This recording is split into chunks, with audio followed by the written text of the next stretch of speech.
Hello, wonderful souls. Welcome to a little masterclass.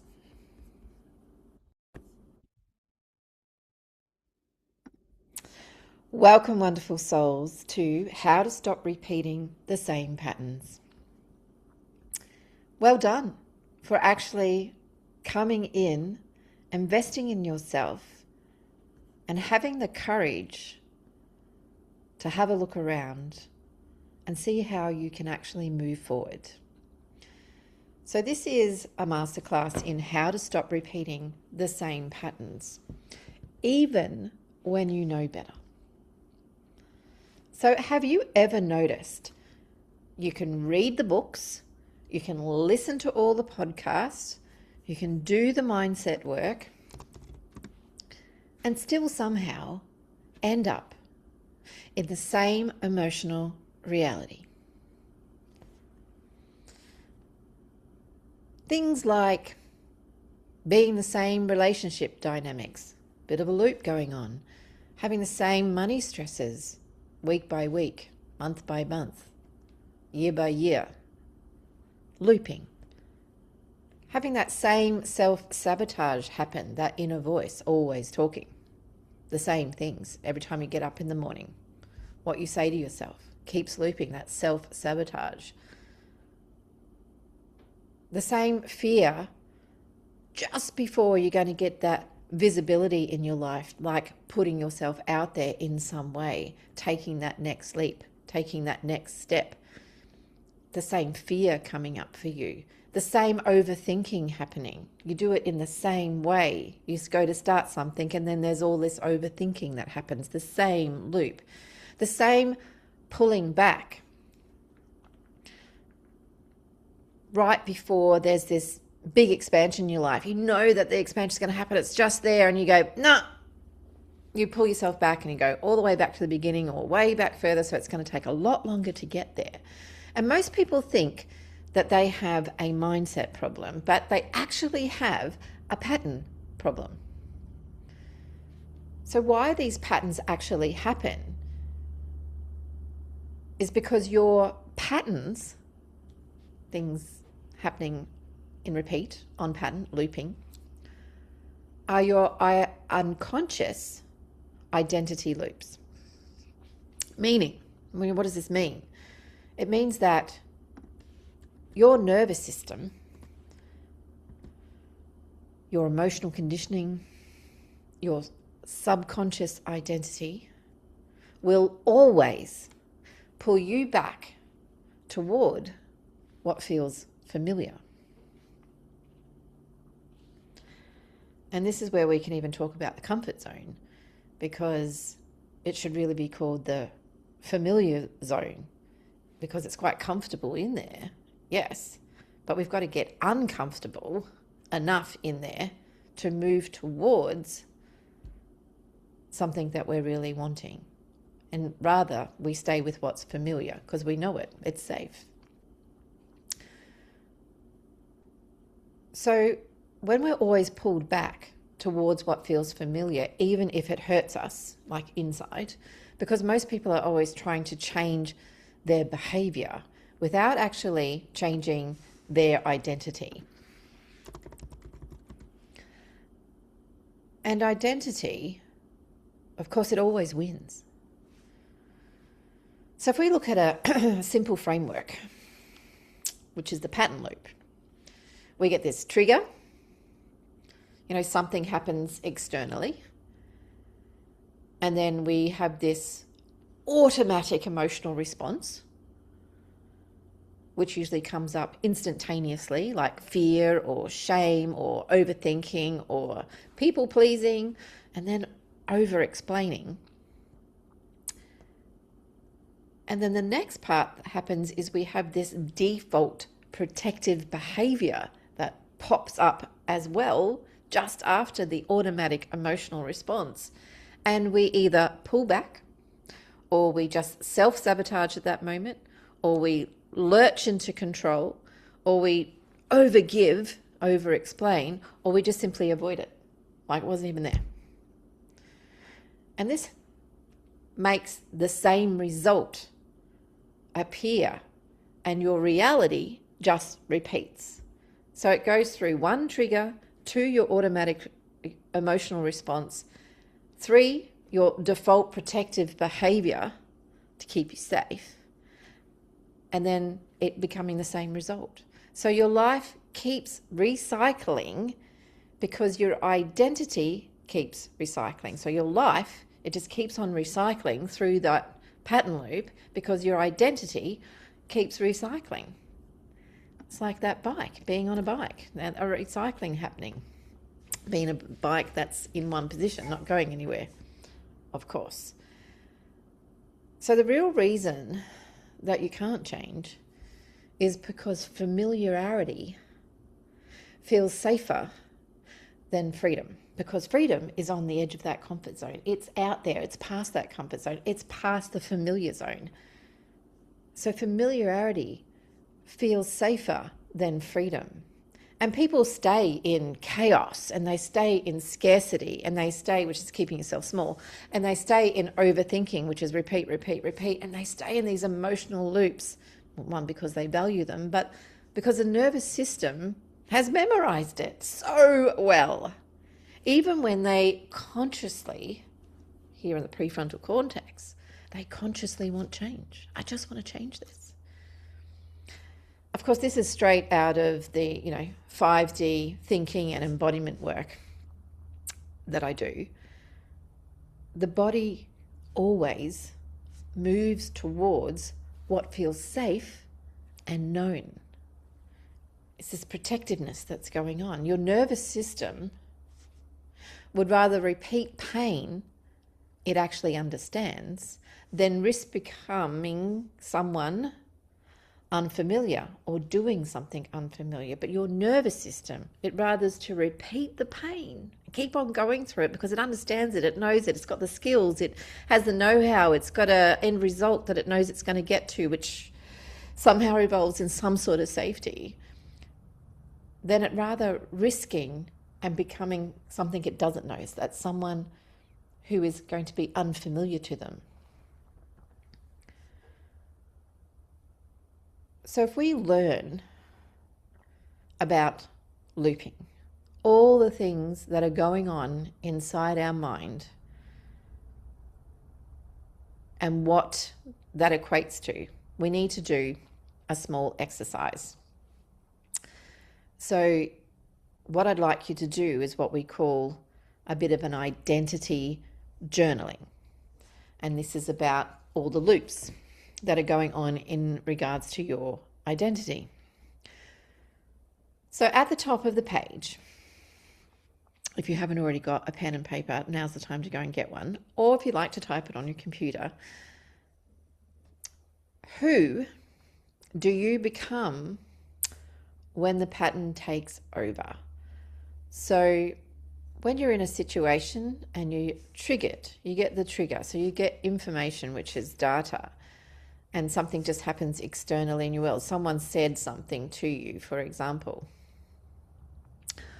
Who do you become when that pattern takes over? Do you become someone who controls the situation? Do you become someone who goes into over-explaining? Do you become small and shrink and do some people-pleasing?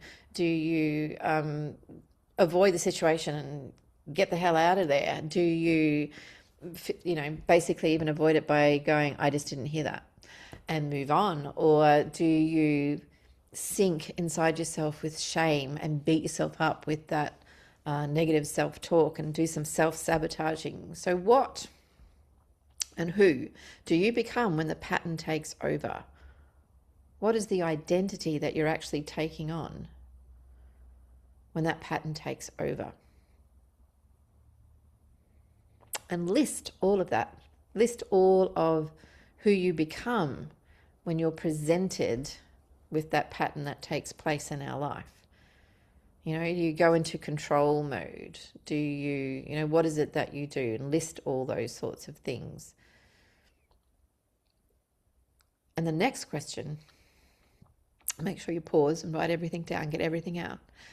the next question is, who would you need to become instead? So when you get given that external interruption, when the trigger happens and something happens externally, who do you need to become instead? As in, to stop the pattern loop continuously happening, what is it that you need to do, or who do you need to become, or how do you need to see things in order for that to change? So who do you need to become instead? Do you need to stand and communicate your voice? Do you need to stop the shame spiral from happening and actually stand and pause and then communicate that now, or ask to communicate that later? Do you stay and immerse yourself rather than leave the room? Do you pick yourself up with some kind of awareness before you start to overgive? Do you just let it land, pause before over-explaining yourself? Or before you even jump into controlling the situation, do you assess both sides? What is it that you need to do, and or who do you need to become instead? So list all of that. Pause the video and list all of that. So this is about, a pattern awareness exercise. So in certain situations, whether it's your relationships, whether it's your immediate family, with your children, with your parents, you can list each one of those. I do look at this a lot in relationship dynamics, because relationships are the key to finding out the most about ourselves, regardless of who that relationship is with, whether it's with a person that you love and spend a partnership with, whether it is with your parents, whether it is with your children, whether it is with your best friend. This is a lot in relation to that pattern awareness, because it's the people in our lives that are closest to us that give us that mirror, where we can actually find ourselves the most from the closest people that we're with. So I just want you to identify any emotional loops that come up for you that you repeat. So if your daughter says something to you that you don't necessarily agree with, do you go into over-explaining? Do you go into a shame loop? And this exercise is all about identifying, what are your triggers and what is your default reaction to that. And I would be really happy for you to actually reach out on Messenger and share with me some of those patterns that actually take over. So what this actually does is it helps you create a little bit more self-awareness around this, a little bit more emotional activation for you to actually see where these patterns are in your life, and a little bit of urgency around, thinking about how you can reframe it. Because now you will be able to see your loop. So if you wake up in the morning and you're going to weigh yourself on the scales, and the first thing you say to yourself is, what is it going to be now? Is it going to be over my big fat frumpy self? If you say that to yourself every morning, well, you're going to believe that, and the scales are going to be heavier every time. So it's about being aware of when I get up in the morning, and just before I go to the scales, being curious. What am I going to surprise myself with on the scales today? They could be either way, and either way is okay. And I'm going to make healthier choices today. So then you're reassessing that pattern loop and creating a different loop, which is helping you move forward in your life rather than staying stuck. So I'm going to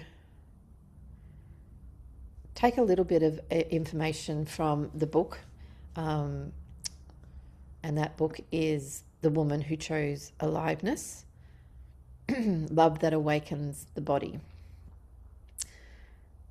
So in that book, it talks about the 7 soul connections. And these 7 soul connections are to do with your relationships in life, of course. And you might relate yourself to one of these. Now, it is in chapter 5 of this particular book, which is only available at the moment to the people who do this course, but it will be available on Amazon as an ebook. But as a thank you for doing this course, you actually get that book. So chapter 5 is, I'm going to read them out for you and you might resonate with them. If you've got the book or ready to follow along with, well, then that's absolutely great. So chapter 5 are the 7 types of soul connections. So it's about understanding the difference between chemistry, pattern, fate, and awakening. So not every powerful connection is meant to become a relationship. Not every intense feeling, of course, is love. And not every deep bond is destiny. So some connections arrive, of course, to heal us. Some arrive to break us open. Some arrive to show us where we're still asleep. And some arrive to remind us of who we could become. So when you don't know the difference, you can accidentally give your life away to something that was only meant to awaken you. So here's the truth. It's simply and clearly without any story. So the first connection is the karmic connection. And this is about the pattern that you need to break. This is the relationship that feels like deja vu pain. You keep repeating the same cycles, the same wounds, the same story. How do we end up here again? You're drawn to each other because there is this unfinished emotional business from your past, either from your childhood, your lineage, or your previous patterns. And this connection is not here to last. It's here to teach you.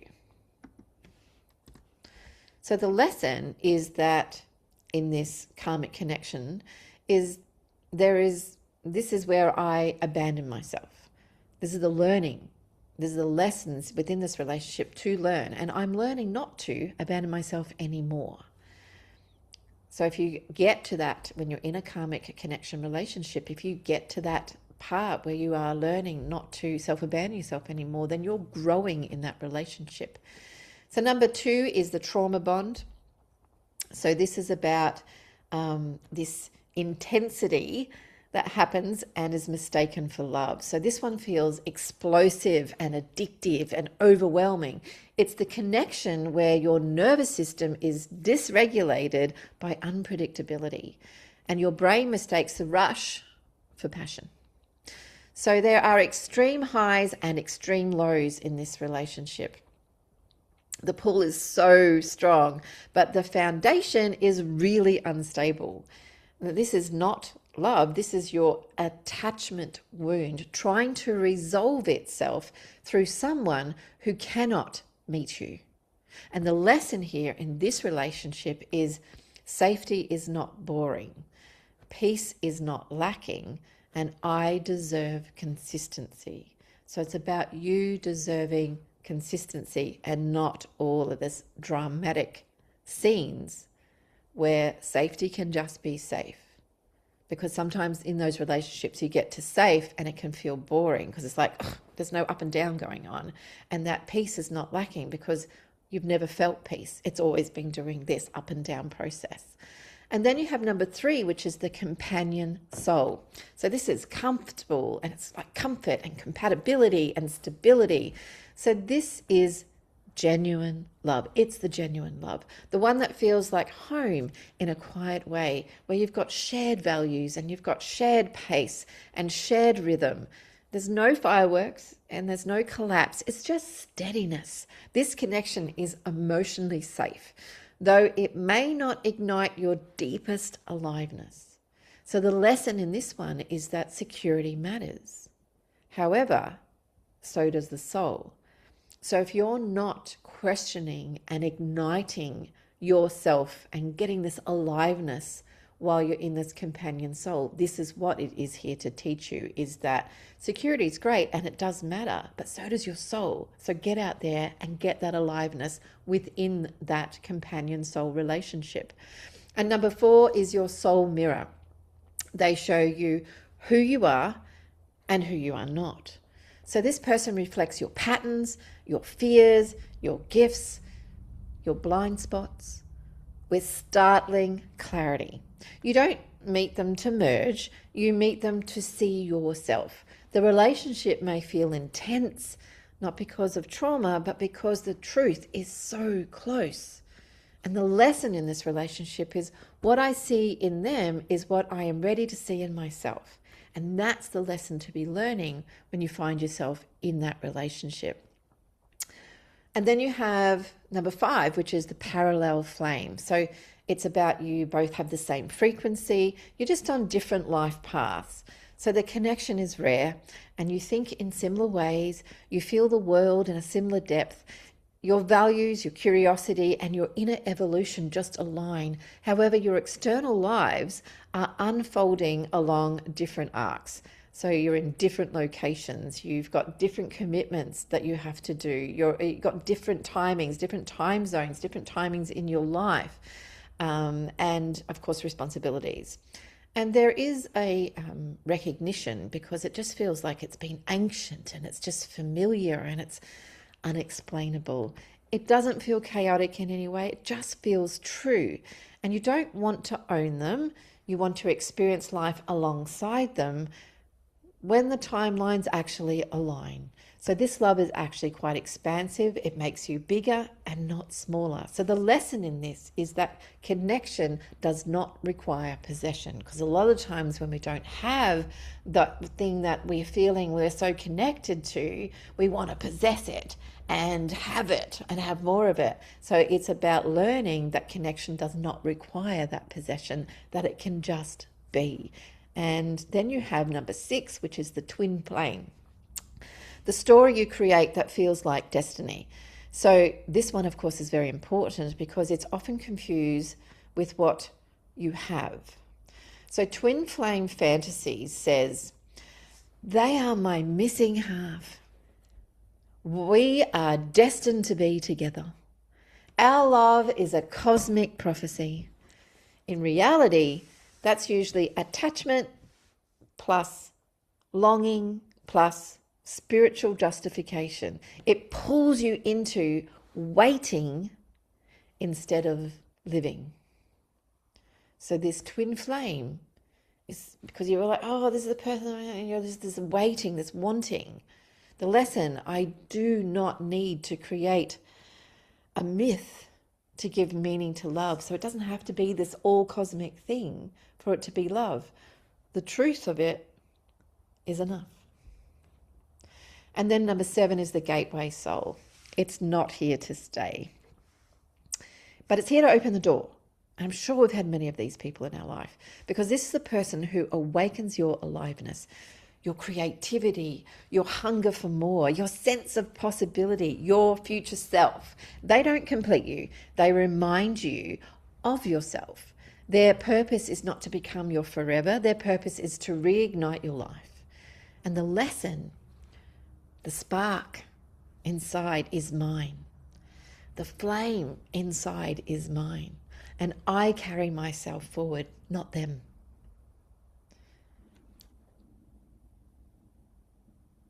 And if you want to know, how do you know that, your connection might be a gateway soul? Well, because it awakens you. It doesn't destroy you. Your life just feels bigger, not smaller. Your intuition feels clearer, not chaotic. And this love, and there there is this love without possession in this one as well. There is desire without this desperation. There is connection without any fantasy going on. There is a longing, but it doesn't have any emptiness to it. You actually return to yourself, not to this dependency of needing somebody in your life. So this love that they have and have shown you just expands you, and it's not consumed by you. And that is soul recognition and not attachment. So just take a breath here, feel your body right now, and notice. It's all about not losing yourself. So let's go into a little bit more about the patterns and the explanation on it. And what I'd also like to add is, if you wanted to know even more about those 7 soul connections, chapter 6, 7, 8, and so forth, they go into the expanded version of what each one of those relationships are. So I'd love you to actually delve deep into that and find out even more about that. So to continue on about patterns, we get stuck in these patterns because the brain, the body, and the nervous system, well, they often choose that familiarity before they actually choose the freedom, which is at the end of your comfort zone, or the edge of your circle of your comfort zone or familiar zone. Not because we are broken, and not because we're actually stupid or anything like that. And not because we should actually know better, because the system, the nervous system, is designed to repeat what it already understands. A pattern keeps repeating when some part of you has decided this is familiar, therefore this is safe. Even if it hurts, even if it limits you, even if it keeps us small, even if it blocks the life or love we actually want to have.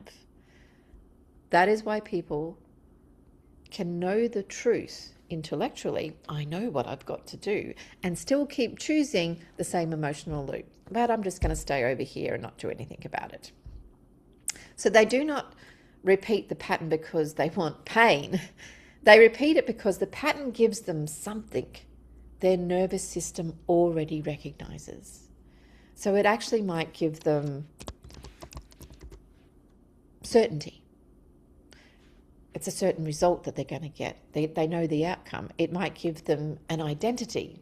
So that identity lives with that part of the nervous system and they don't want to let go of that identity. It might give them a role. So they might be a leader. They might be a mother. They might be a carer. There's some sort of identity role that's attached to that pattern. And they don't want to lose that role because they feel if they stop doing that pattern that they'll lose that role. It might give them a sense of control, and they like, control can be their shadow value, and so therefore they don't want to lose that sense of control. So it's attached to that type of identity. It might give them a way to avoid deeper fear so that they don't have to go through their own beliefs and discover what they fear and move underneath all the emotions that are underneath that. They would prefer to actually, it's actually giving them avoidance. And I'm always a great believer on what we avoid, we need to lean into.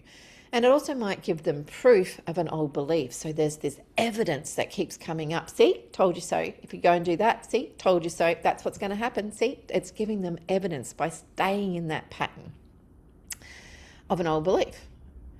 So this is why patterns are so powerful. They are not just behaviors, they are entire internal systems. And why these patterns begin in the first place? Well, most repeating patterns begin as a way to survive, a way to adapt, a way to belong and have connection, a way to protect and stay safe, or make just general sense of life. At some point in your life, usually back in childhood, 0 to 7 years being specific, the pattern was useful then. The person who overgives may have actually learned, if I am useful, I will be loved. So if I'm useful to you and I'm going to do everything for you, I'm going to get love back, that connection. The person who withdraws may have learned, if I stay quiet, I won't be hurt. if I don't give of myself in any way whatsoever, and I'll just withdraw from the situation, I'll still be here, but I'm withdrawn, I won't be hurt. Or if I slip out the door, I'm not going to be hurt. So the person who chases unavailable people, so that's usually people who are unavailable to them emotionally, mentally, physically, all of the above, or one of them, may have learned that love means proving I am worth staying for. So you're constantly chasing that person who's unavailable. You're constantly proving in some sort of way that your love, in whatever you do for them, which is however your love language is formed, that you're worth staying for, that you're worth being with. So the person who avoids a vulnerability, which is showing up and actually saying or giving your verbal opinion or having a voice. So the person who avoids being vulnerability may have learned, if people see the real me, what's underneath everything that I'm showing, they might leave, because you've been in a situation where that's happened. The person who stays small, who just shuts up and be quiet, seen and not heard, it's safer not to be too much. So these patterns often form early, before we have even a language for them, right? They become emotional set of rules. Not conscious rules, just body rules. Rules like, don't need too much, so you can't be needy. And I don't want anyone who is needy. Don't speak too loudly. Well, then you're making it all about you. Don't trust too quickly. I don't know if I trust them. Don't shine too brightly. This is me, look at me, it's all about me. Don't upset anyone.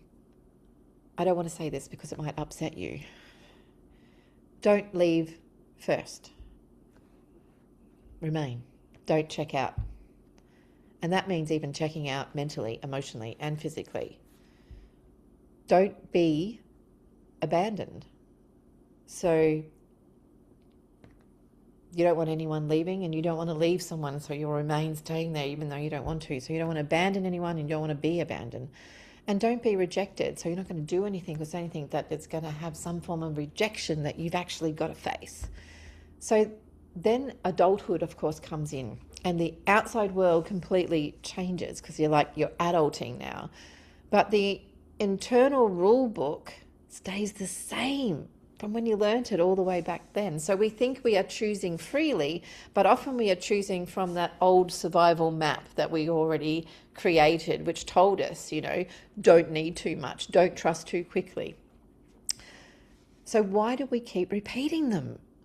Well, a pattern repeats because it has 3 things holding it in place. The first one is a familiar emotional state. The body becomes used to a certain emotional state. The stress can become familiar, that's about that. The longing can just become familiar. Oh, that's just how it is. The overgiving just becomes familiar because you do it naturally. The waiting can become familiar. Oh, just wait for it to happen. The being unseen can become familiar. People just don't see me. The drama can become familiar, constantly being in this drama, up and down. Oh, there's always got to be something. The responsibility can become familiar. Taking the responsibility on of others becomes familiar. I'm going to be responsible for that. I'm going to be responsible for how you feel. I'm going to be responsible for how I feel and how they feel. And we take it all on. So when peace arrives, it can feel strange because you probably never felt it before. So when someone is consistent, it can also feel boring because it's like, well, consistency, I just feel like I'm a bit, When life becomes easier, the body may not trust it because it's never been there before. So this is why the comfort zone is better understood as the familiar zone. So it is not necessarily comfortable, it is just known. And the body often prefers known pain over the unknown freedom. So this number two is a belief that keeps proving itself. So every pattern has a belief underneath it. Every pattern, there's a belief. So we have patterns, and underneath that belief systems are: I'm not enough. People leave. I have to do everything myself. My needs are too much. Love has to be earned. Big one. If I speak the truth, I'm going to lose connection. I can't be fully myself and still be loved. So I've got to fake it to make it. So once a belief is active, the mind starts looking for the proof. If someone takes time to reply, the belief says, see, they don't care. If someone is emotionally unavailable, the belief says, see, love is always out of reach. If someone offers safety, the belief says, this feels unfamiliar. Something must be wrong. The pattern then becomes a proof cycle. The belief creates the behavior creates the result confirms the belief. That's the loop. And the third is a hidden benefit. Or I like to call it a hidden value. Because the only reason people do anything in life is because it's giving them some kind of value. So a hidden benefit, value, every pattern gives us something, even if it also costs us something, because we're willing and understand and know what it feels like. This is the part that people actually often miss, is the pattern actually may give them control. If I manage everything and micromanage, I won't be surprised. I've got every opportunity with a solution for whatever happens, which means I've got plan A, B, C, D, E, F. If F doesn't work, I'm going to G. So that's micromanaging. But if I manage everything, I'm not going to be surprised by anything, because I've got a solution. Or I've got a set of rules that's going to make sure that I'm still managing and I'm still in control. So control is quite high. So another hidden benefit is identity. So I am the strong one. So your identity is identifying as that you're the strong one. You are the helper, the fixer, the person that puts everything back together. You've got to go and fix everything. You can't let anything fall apart. You just have to be the strong one and remain strong at all costs. Then there is protection. So a hidden benefit could be protection, because if I don't fully open, I don't fully give my heart to someone, if I don't fully open who I am, I can't fully be hurt. So if I protect myself and I don't fully be open, protection is what I get because I can't be fully hurt. And then the next one benefit is connection. So if I keep giving, just giving, they might stay, and they do, and then they go, okay, I'm going to keep giving. You keep getting this giving connection. What can I do more to get more connection with them? What can I do more? How can I give even more? And you get exhausted by that. And then, of course, another benefit is avoidance. So if I focus on them, I don't have to face myself. I can avoid everything I can give myself distraction by doing everything for them and nothing for me. I don't have to look at me. That's cool. I know there's a lot of shit going on. I don't even know. And then there is certainty. At least I know how this pain works. So the benefit you're getting is certainty. Like, I'd rather go through this because at least I know how this pain works. I've been through this before. I can do it again and again and again. And I'm not learning that I'm in a pattern and I'm on the merry-go-round and I'm stuck in repeat. So until we understand what the pattern gives us, we cannot fully release it. It's a bit like having a shadow value. So because the system, will not give us a strategy until it trusts there is no other way to meet the same need. So the system, the nervous system, it will not give us a strategy until it trusts there is another way to meet the same need. So I can still get a sense of control, but I need to do it in a different way that is better for me and better for them. So it's about finding that and trusting that. So why do we confuse patterns with love? This is especially true, of course, in relationships. So many people do not fall in love with the person as they are. They fall into the emotional pattern the person activates. That was those 7 soul connections. So the karmic connection may feel powerful because it repeats an old wound. A trauma bond may feel addictive because the highs and lows create these relief cycles. A soul mirror may feel intense because it reflects a hidden truth. A twin flame dynamic may feel life-changing because it disrupts your identity. A companion soul may feel safe because it provides this stability. And a gateway soul may feel awakening because it reconnects us to our aliveness.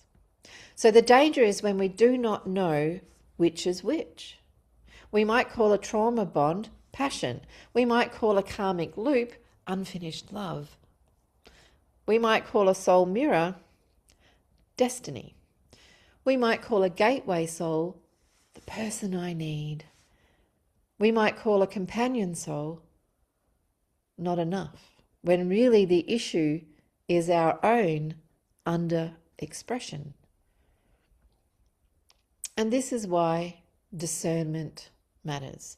The question is not only how do I feel with this person, the deeper question is what part of me does this connection activate within me? Does it activate my wounds? Does it activate my fear? Does it activate my need to prove? Does it activate my longing? Does it activate my aliveness? Does it activate my truth? Does it activate my growth? Does it activate my self-abandonment?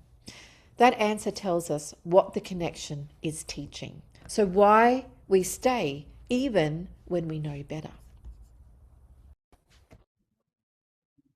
So why we stay even when we know better, right? Knowing is not the same as integrating, because you can know lots of things, but the integration is something, the experience of doing it is what needs to happen, and that is the integrating. A person can know this is not healthy. A person can know that this is not aligned. A person can know that this pattern keeps hurting me. A person can know that I'm repeating myself. And they still stay because the pattern is not only in the mind, it's in their nervous system. And the nervous system asks, will I survive the unfamiliar? Not, is this logically good for me? Will I survive the unfamiliar? So the person may know the truth, but still feel pulled back. This is why shame does not help. Shame says, why am I doing this again? Awareness says, what need is this pattern trying to meet? The question changes everything. Why am I doing this again? 2, what need is this pattern trying to meet in me? What is it that I'm needing to get? So the role of your identity, or the role of identity. So patterns also continue because they become part of your identity. A woman may not just overgive, she may see herself as the one who holds everything together. A man may not just avoid emotions, he may see himself as the one who stays in control.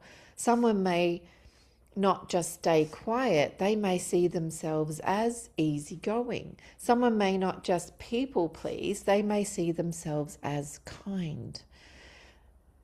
This makes the pattern harder to release because releasing it feels like you're losing part of who you are, or sometimes all of who you are. But often you are not losing yourself, you are losing the survival version of yourself, the survival version of yourself in that identity. The pattern was never your identity. It was your protection. It was your survival version of yourself and for yourself. So the role of the body, well, the body is often the first place that the pattern actually shows up. So before you think the thought, the body already reacts. So the chest will tighten, the stomach will drop, the throat closes, the jaw locks, the breath shortens, the body leans forward, the body freezes, the body becomes restless. This is why body awareness also matters. The body tells you this is an old loop, or this is truth, or this is fear pretending to be wisdom, or this is aliveness.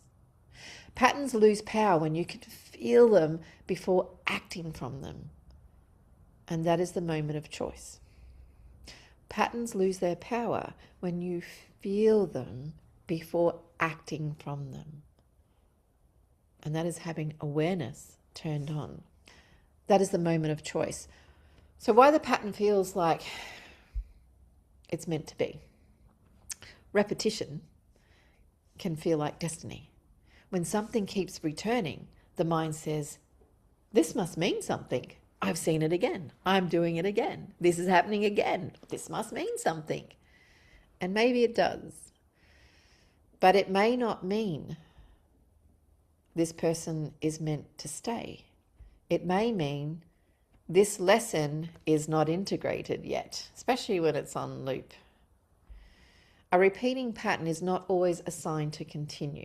Sometimes it's a sign to finally respond differently. The loop ends when the response changes. Not when the other person changes, not when the circumstances change, not when the timing becomes perfect. So not when the other person changes, they decide to, go into a course and they feel differently. Not when the circumstances change, so you put yourself in a different environment. Not when the timing becomes perfect, you've decided to wait while it's the weekend and you've got time with them rather than being a work day. The pattern ends when you stop playing the same role inside it, when you stop playing the same role inside it. So the major patterns that people repeat, and the very common ones, are overgiving. You give more than you receive. You become useful to feel safe. You confuse being needed with being loved. And the underlying belief is, if I give enough, I won't be left. Now, this was one of mine. I consistently lived in this, and I'm a recovering overgiver. And always on the journey of, sometimes I'll slip back into it and sometimes I'll notice that, or usually I always notice that, and then I take myself out of that. But, this was a pattern that was very ingrained within me. And then there is a chasing one, right? You move toward people who are just unavailable. You feel most attached when there is just this uncertainty that's going on. You create this. You mistake this distance for depth in your relationship. And this underlying belief is, love is something I have to earn. And of course, this is another one of mine. I've definitely done the chasing thing, but it's also something that I watched my mother do. So chasing was something that she always did as well. But I can see it in other dynamics and other people, but I've definitely lived that as well. And then there is this withdrawing. Now, you shut down when things become emotionally real. You create distance to feel safe. You call it independence, but sometimes it's protection. And the underlying belief is closeness is dangerous. I have to tell you, I've also been through this one, withdrawing. I've done elements of it. I didn't do it all the time, but there's definitely a period of time where I did move and shift through this as well. And staying small is another one. You hide your truth, your voice, your desire, your ambitions for life. You avoid standing out and being noticed, being all about you. You keep your life familiar even when your soul wants expansion.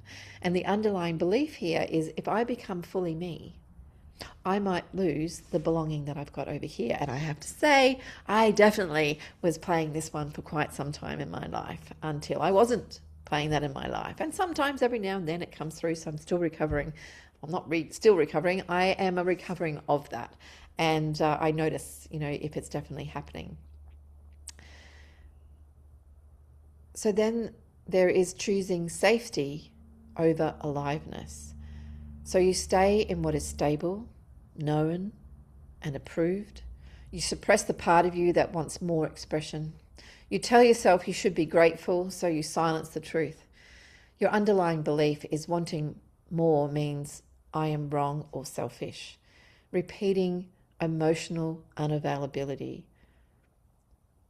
So you bond with people who cannot ever fully meet you. You live in potential instead of reality. You fall in love with who they could be. So the underlying belief here is if I can get them to choose me, I will finally feel worthy in the relationship. And I've definitely moved through that one as well. So being on the earth for 50 years has definitely, 50 plus years, I've lived through these things within relationships and these beliefs. So how patterns actually stop repeating. Patterns stop when there are three things happen. You name the pattern clearly, not vaguely, not I have relationship issues, but I overgive when I feel certain. I chase when I feel unseen. I go quiet when I fear rejection. I choose familiar safety when I am ready for expansion. Clarity gives you power back. Number 2 is you identify the need underneath it all. So every pattern is trying to meet a need that you want. There are 7 core needs. It's trying to meet one of them. And the need may be safety. It might be love. It might be belonging. It might be validation. It might be certainty. It might be control. It might be rest. It might be freedom. It might be expression. So the pattern is usually an outdated method for meeting a real need. So the need is not wrong. You're allowed to need. The strategy just might be outdated, right? Because it's come from a long time ago. And the number 3 thing about choosing how to change these patterns is you choose a new response.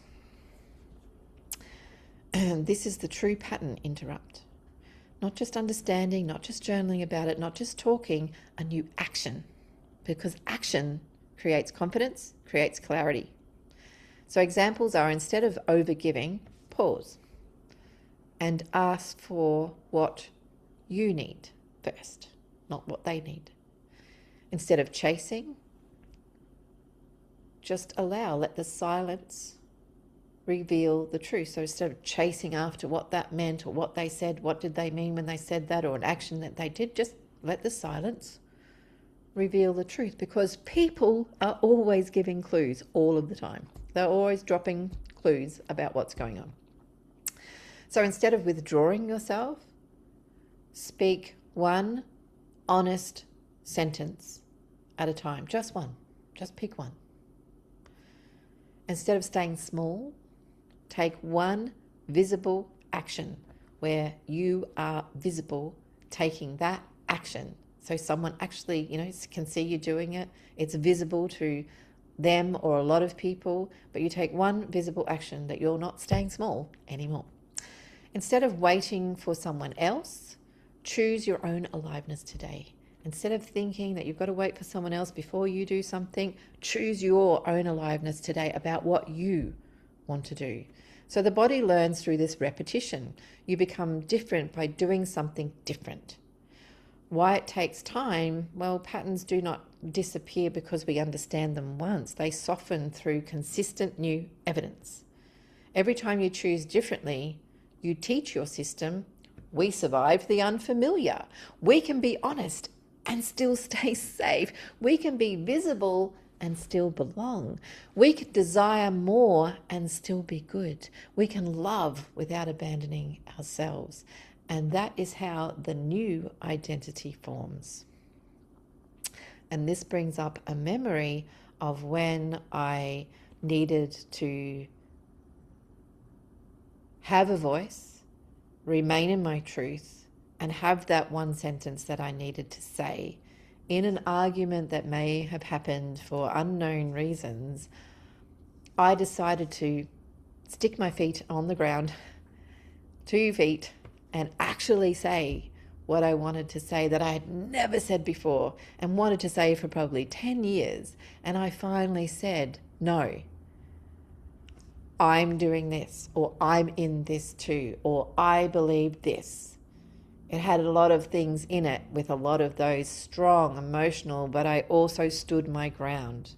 And from that day forward, the relationship was different. So the deeper spiritual truth is, from a grounded spiritual perspective, repeating patterns, of course, are not punishment. They're just invitations. They show us where life is asking, are you ready to choose differently now? Because the pattern returns until the lesson is lived. So not learned, lived. A person can understand self-worth and still choose unavailable love. They have not lived the lesson yet. A person can understand boundaries and still overgive. They have not lived the lesson yet. A person can understand aliveness and still stay dimmed. They have not lived the lesson yet. So integration happens when you choose your choices that match your truth. So we repeat the patterns because they are familiar, protective, identity-based, and linked to old beliefs. So we keep them because they meet those hidden needs. We confuse them with love because they activate these strong emotional states. We break them by naming the loop, understanding the need, regulating the body, and choosing differently in real time. So the question is not, why am I like this? The better question is, what part of me learned this was safest way to get love or safety or belonging? And then, what is the new way I choose now? That is where the pattern begins to end, and that is where aliveness begins. We thank you so much for listening in on this masterclass, and we hope you read further into the book, and that book being The Woman Who Chose Aliveness, Love That Awakens the Body. And if you'd like to continue working with me, please feel free to reach out at my Facebook page, michelle.star, or my Instagram.